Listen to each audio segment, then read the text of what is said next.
Agenda sidang hari ini adalah lanjutan dari sidang minggu kemarin.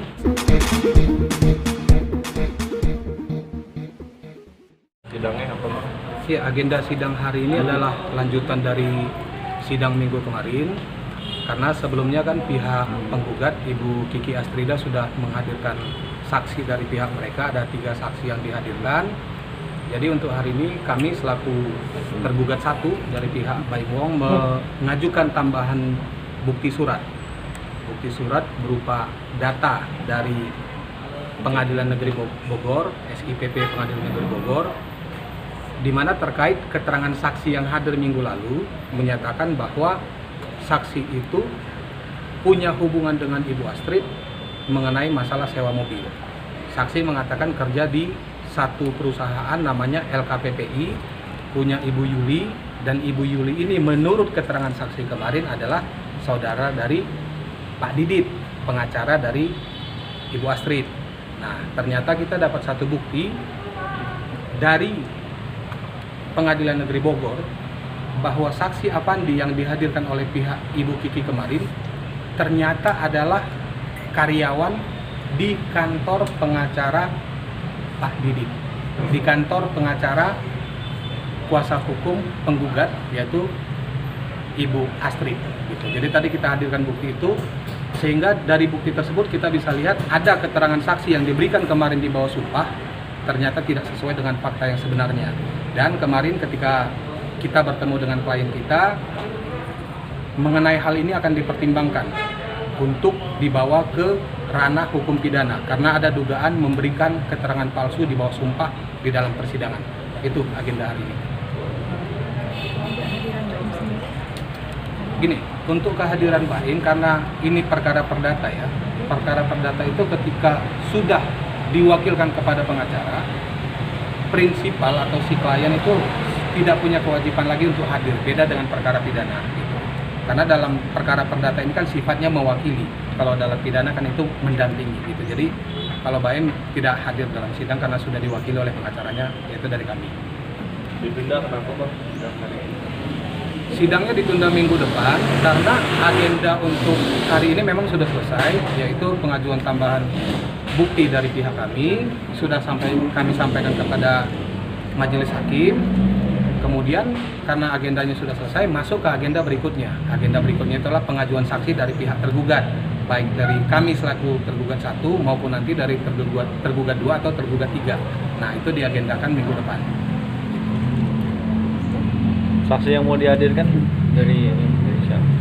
Untuk sementara kalau melihat perkembangan sidang dan melihat keterangan saksi-saksi yang dihadirkan oleh Ibu Astrid, kami belum terpikir untuk mengajukan saksi karena dari saksi yang dihadirkan oleh pihak Bu Astrid sendiri ternyata nggak mendukung dalil gugatannya. Jadi kami belum terpikir untuk mengajukan saksi. Tapi nanti ngelihat perkembangan sidang, kan masih ada beberapa sidang lagi, kalau memang perlu akan kami hadirkan. Bang, ini kan dari pihak sebelah yang diminta kompensasi ya, Bang. Dari pihak Baim sendiri menanggapinya seperti apa tuh? Gini, kompensasi itu sebenarnya tidak dikenal dalam istilah gugatan perdata. Yang ada itu ganti rugi.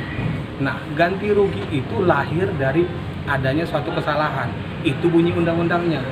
Kalau ada orang melakukan kesalahan dan kesalahan itu menimbulkan kerugian bagi orang lain, maka kerugian itu wajib diganti oleh orang yang menimbulkan kerugian. Pertanyaannya, kerugian apa yang ditimbulkan oleh Baim? Jadi kalau mereka minta ganti rugi, dari awal kita bilang nggak ada bicara ganti rugi karena kita nggak bikin kerugian gitu. Bahkan dalam persidangan dan juga sudah pernah kita sampaikan, dalil-dalil gugatan tentang kerugian yang disampaikan oleh Ibu Astrid selaku pihak penggugat, ternyata itu sudah dikeluarkan biayanya sebelum Ibu Astrid kenal, bahkan sebelum Ibu Astrid berhubungan dengan Baim. Gitu. Sebagai contoh nih, kan katanya Ibu Astrid mengeluarkan biaya untuk sewa kantor, mengeluarkan biaya untuk sewa mobil, mengeluarkan biaya untuk gaji pegawai, gitu kan. Yang dibayarkan oleh Ibu Astrid, menurut Ibu Astrid ya, sebelum tanggal 17 Januari 2018. Ada yang dibayar tanggal 8 Januari, ada yang dibayar tanggal 10 Januari, ada yang dibayar tanggal 11 Januari. Sementara Ibu Astrid sama Baim pertama kali WA itu tanggal 17 Januari. Kemudian pertama kali ketemu pada bulan April, 3 bulan berikutnya. Jadi kalau sebelum WA dan sebelum pertemuan itu sudah ada pengeluaran, apa pantas dibebankan kepada orang yang belum kenal dan belum pernah berhubungan? Itu yang kita sampaikan. Nah, kalau mengenai adanya permintaan kompensasi atau ganti kerugian itu tadi, dari awal sudah kita tegaskan. Sekali lagi saya tegaskan di sini, saya yang susun konsep draft perdamaiannya. Saya sampaikan kepada kuasa hukum Ibu Astrid. Kuasa hukum Ibu Astrid menyampaikan revisinya kepada kami. Baik yang kami bikin maupun yang dibuat oleh kuasa hukum Ibu Astrid, dua-duanya tidak ada klausul ganti rugi. Di situ jelas dicantumkan damai tanpa syarat, tanpa pembayaran. Jadi kalau sekarang minta kompensasi atas dasar apa? Jadi kalau memang itu yang menjadi alasan pihak Ibu Astrid melanjutkan pemeriksaan dalam perkara ini, nggak apa-apa. Kita adu bukti aja dalam persidangan. Berarti bisa dibilang dari pihak Bayum sendiri keberatan buat kasih ganti rugi. Nggak ada dasarnya. Bahkan kita bilang saat itu, kalau memang mau minta bantuan ya minta aja, tapi jangan dengan dalil seperti ini, seolah-olah ada perbuatan yang membuat kerugian. Kalau memang merasa ada perbuatan Bayum yang membuat kerugian, ya sudah, ini forumnya di dalam persidangan ini. Silakan ajukan buktinya, kita ajukan bukti kita juga. Kita adu bukti, kan nanti majelis hakim yang akan membuktikan. Tapi sepanjang bukti yang dihadirkan oleh Bu Astrid maupun bukti yang kami hadirkan, tidak ada sama sekali kerugian yang ditimbulkan Bayum terhadap Ibu Astrid. Jelas seperti saya bilang tadi, pengeluaran terjadi sebelum Ibu Astrid berkomunikasi, bahkan sebelum bertemu dengan Bayum. Itu intinya. Oke.